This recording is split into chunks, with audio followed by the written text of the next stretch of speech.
जब मुझे लोगों ने बताया कि देखो कितना पॉपुलर हो गया है कि सवात में जाके उसने रेस्टोरेंट खोल लिया, मैंने लोगों को बोला पागल है। कचरे को सोना इन्फ्लुएंसर से नहीं बना सकते, मेहनत से बना सकते हो। अब अगर आपका गाना अच्छा नहीं है तो आपको जूते पड़ेंगे, आपको अंडे पड़ेंगे, इन्फ्लुएंसर भी जलील होगा। ऐसे बिजनेस नहीं चल पाएगा। इस तरीके ये तरीका नहीं है, लोगों को चीजें समझनी पड़ेंगी। सर आप इतनी बातें करते हैं कि ये ऐसे कर लो वैसे कर लो, तो अभी सिखा क्यों नहीं देते लोगों को? क्या सिखाऊं सर? यही कि कॉस्टिंग कैसे होती है, ये चीजें कैसे होती हैं। आइडिया अच्छा है।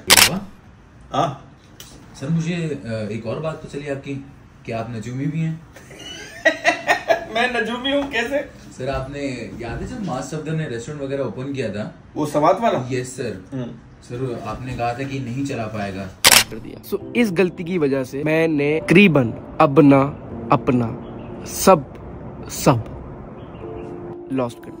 अब मैं जो ये वीडियो बनाने जा रहा हूँ ना, बहुत ज्यादा इन्फ्लुएंसर इंडस्ट्री, फूड इंडस्ट्री के लिए ये बहुत बड़ा सबक, और ये इसको सबक नहीं कहेंगे, ये एक आई ओपनर है। मतलब ये वैसी बात है कि मैंने क्रीम कलर की शर्ट पहनी हुई है और मैं मानने के लिए तैयार नहीं हूं कि मैंने क्रीम कलर की शर्ट पहनी हुई। जब इंसान के पास सक्सेस आती है या जब इंसान आगे जाता है ना, उसको समझ ही नहीं आता कि सामने काला है कि सफेद है। ऐसा होता है। पाकिस्तान के सबसे बड़े यूट्यूबर, डिस्प्यूटेड या ना डिस्प्यूटेड, मेरा ख्याल है सबसे बड़ा यूट्यूबर है, उसने एक वीडियो डाली मास सफदर ने, इसमें उसने कहा कि उसने स्वात में एक रिजॉर्ट खोला था और उसमें वो 4 से 5 करोड़ का लॉस कर बैठा। उस वीडियो में उसने ये भी बताया कि उस लॉस करने की ये वजह है कि पूरा स्वात तबाह हो गया, पाकिस्तान में लोगों ने मरी स्वात जाना बंद कर दिया, कोई नहीं जा रहा था, सब कुछ बंद हो गया, इस वजह से उसका रेस्टोरेंट नहीं चला, और कोई गलती नहीं है। बिल्कुल गलत बात है। तो जब मुझे लोगों ने बताया कि देखो कितना पॉपुलर हो गया है कि स्वात में जाके उसने रेस्टोरेंट खोल लिया, मैंने लोगों को बोला पागल है। सवाल ही नहीं पैदा होता कि ये स्वात में रेस्टोरेंट चला ले। और उस वक्त मुझे जिस बंदे को मैंने ये बोला ना, उस बंदे ने मुझे बातें सुनाई, तुम दफा करो, वो मास सफदर है, वो ये है, वो ये है, कि ये रेस्टोरेंट मास सफदर तो क्या,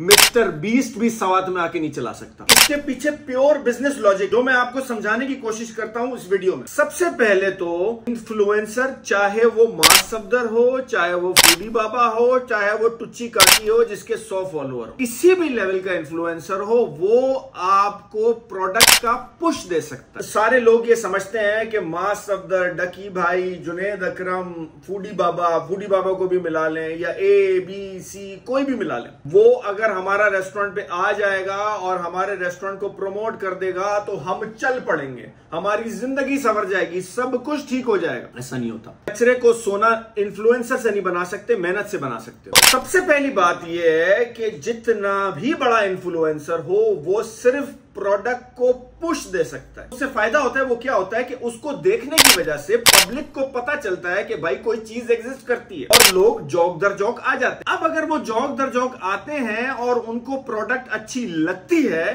तो फिर वो रेस्टोरेंट चल पड़ता है। वरना मैं आपको पिछले 3 साल के 500 मेरे अपने किए हुए 4 रिव्यूज ऐसे हैं जिनके रेस्टोरेंट बंद हो चुके हैं। अब ये बिजनेस पॉइंट ऑफ व्यू से मैं आपको समझाता हूं। कोई भी बिजनेसमैन, ऐसा बिजनेस जिसमें आप कोई चीज जो है, कोई सर्विस बेच रहे हो, जैसे कि मैं आपके कपड़े धो रहा हूं, मैं आपको रेस्टोरेंट में खाना दे रहा हूं, कोई भी बिजनेस जो आप ऐसा खोलते हो, तो आपने वो नया बिजनेस खोला है तो उस बिजनेस में ओनर का वहां पे मौजूद होना दिन में कुछ घंटों के लिए तो लाजमी। आपने एक ढाबा खोला, आपने ठिया खोला, या आपने 5 स्टार स्वाद में रेस्टोरेंट खोल लिया, आपको वहां होना जरूरी है। जब मुझे लोगों ने कहा कि मास सफदर ने स्वात में जाकर रेस्टोरेंट खोला है, तो मुझे पता है कि मास साहब जो है वो कराची में रहते हैं। कितने दिन स्वात में रहेगा? 10 से ज्यादा बहुत तीर मार लिया तो महीने में 1 हफ्ता वो स्वात में रहेगा, यानी कि वो 7 दिन रहेगा। जब वो बिजनेस का ओनर अपने बिजनेस पे रोजाना सर पे खड़ा नहीं होगा, शटर खुलने के बाद अपना टाइम नहीं देगा, तो आपका बिजनेस नहीं चल सकता। चाहे आप मास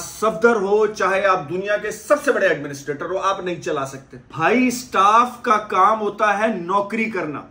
आप 15, 20, 25, 5, 4 लोग, जितने भी लोग रखोगे ना, उनका जहन होगा मैंने नौकरी करनी है। हर बंदा बस मेरा तो ये काम नहीं है, मेरा तो ये काम नहीं है, लड़ता रहता है। इसी में रह के स्वात में बिजनेस ऑपरेट कर ही नहीं सकते। स्वात छोड़े, हैदराबाद में नहीं कर सकते। तीसरी बात जो सबसे इंपॉर्टेंट है कि कराची का लौंडा जाके स्वात में बिजनेस खोलेगा, वहां की कम्युनिटी उसको चलने ही नहीं देगी। होता क्या है कि इस तरह के इलाके पाकिस्तान में बड़े ही कम्युनिटी सेंटर्ड, वो चाहते हैं कि अगर स्वात में टूरिज्म टूरिज्म प्रमोट हो रहा है तो हमारा बंदा उससे बेनिफिट ले। कराची का बंदा, पंजाब का बंदा भी वहां जाके बेनिफिट नहीं ले सकता अनटिल एंड अनलेस कि वो किसी स्ट्रॉन्ग लोकलाइट की प्रेजेंस ले।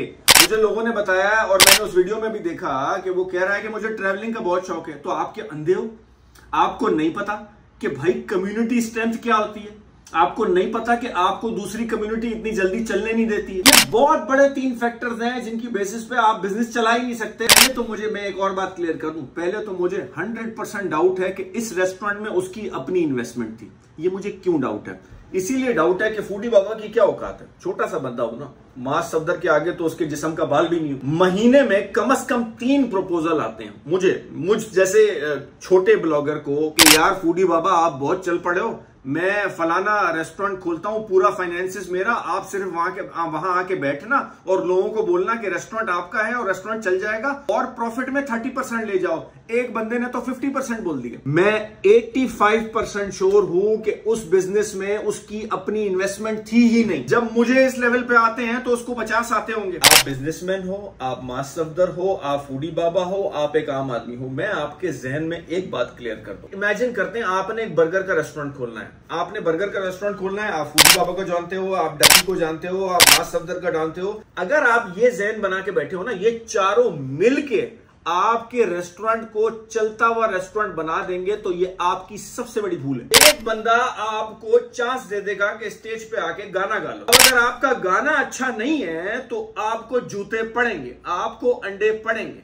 इन्फ्लुएंसर भी जलील होगा। हम लोग अगर अपनी तशरीफ आवरी रखेंगे और अपनी गाफ वहां जमाएंगे तो आपका काम चल पड़ेगा। तो आपका बिजनेस मैं आज बता दूं फेल है, आप फ्लॉप हो गए, आप नालायक हो, आप गधे हो। लंबी हो गई है, साथ एक और छोटी बात भी कर देता हूं। ये प्रोडक्ट की गाइडेंस के लिए है, इसको इसकी अलग से भी एक वीडियो बता देना।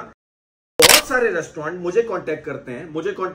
मैं सिर्फ अपनी एग्जांपल क्यों दे रहा हूं? क्योंकि मैं छोटा ब्लॉगर हूं। मुझे कांटेक्ट करते हैं, इसका मतलब है कि बड़े बड़े ब्लॉगर्स को भी कांटेक्ट करते हैं। क्या करते हैं? हमने एक डील बनाई है, 500 रुपए में 2 बर्गर, फलाना धमाका ये दे रहे हैं। और ये मैंने देखा है तकरीबन 10 में से 6 ब्लॉगरों को इस तरह की डील प्रमोट करते हैं। हर दूसरे ब्लॉगर को बुला के यार मैंने ये डील मंगाई है, ये प्रमोट करना शुरू कर देते हैं। उन बेवकूफों को ये समझ ही नहीं आता कि बिजनेस की कॉस्टिंग कैसे होती है, बिजनेस चलता कैसे है। इसी से वीडियो बनाते हैं। जब वो वीडियो बनती है, ये मेरे साथ हुआ है, मैं आपको इसीलिए बता, वीडियो बनाते हैं, अब वो डील कॉस्ट टू कॉस्ट उसने बनाई हुई है, ठीक है। अब वो इन्फ्लुएंसर वीडियो लगा देता है, जहां 10 लोगों की सेल हो रही होती है, 300 सेल हो जाती है। ना उस बंदे के पास इतना पैसा होता है कि इतने पैसे वो संभाल पाए। उसका तेल, बत्ती, गैस का बिल जो है वो इतना ज्यादा हो जाता है कि वो रेस्टोरेंट के चलने की वजह से नुकसान में आ जाता है। और मेरे साथ हुआ है कि मुझे एक बंदे ने मैसेज किया कि सर आप आए, आपने वीडियो बनाई, आपका बहुत शुक्रिया, खुदा के वास्ते वीडियो नीचे कर दें, मैं तो उधारी में चल रहा हूं, मेरे पास अगले दिन गोश्त लेने के पैसे नहीं है, मेरे पास कोई प्लानिंग नहीं है, मैं बर्बाद हो गया हूं। और उसने 30 दिन में रेस्टोरेंट बंद कर दिया। 25 रेस्टोरेंट ऐसे जानता हूं जो ये इल प्लानिंग करके इन्फ्लुएंसरों को बुलाते हैं और बर्बाद हो जाते हैं, बेवकूफाना डीले लाते हैं और बर्बाद हो जाते हैं कि मेरे पास रश आ जाए। अरे भाई, जो आपका 500 रुपए की डील देख के रश आया है वो फिर बाद में 1000 रुपए में थोड़ी आएगा। ऐसे बिजनेस नहीं चल पाएगा। इस तरीके, ये तरीका नहीं है, लोगों को चीजें समझनी पड़ेंगी। सर आप इतनी बातें करते हैं कि ये ऐसे कर लो वैसे कर लो, तो आप ये सिखा क्यों नहीं देते लोगों को?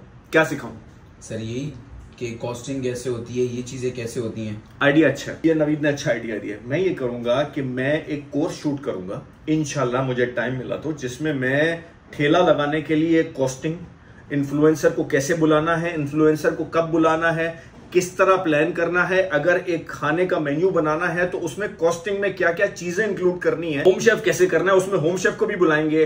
फूड पांडा जो सारी दुनिया रोती रहती है कि 40% ले जाता है, उसको कब यूज करना है, उसको कैसे यूज करना है, ये तमाम चीजों को स्टेप बाय स्टेप ब्रेकअप करके अगर नवीद ने मुझे पूरा स्क्रिप्ट मेरे साथ मिलकर बना लिया तो हम जरूर लॉन्च करेंगे। ठीक है जी, थैंक यू।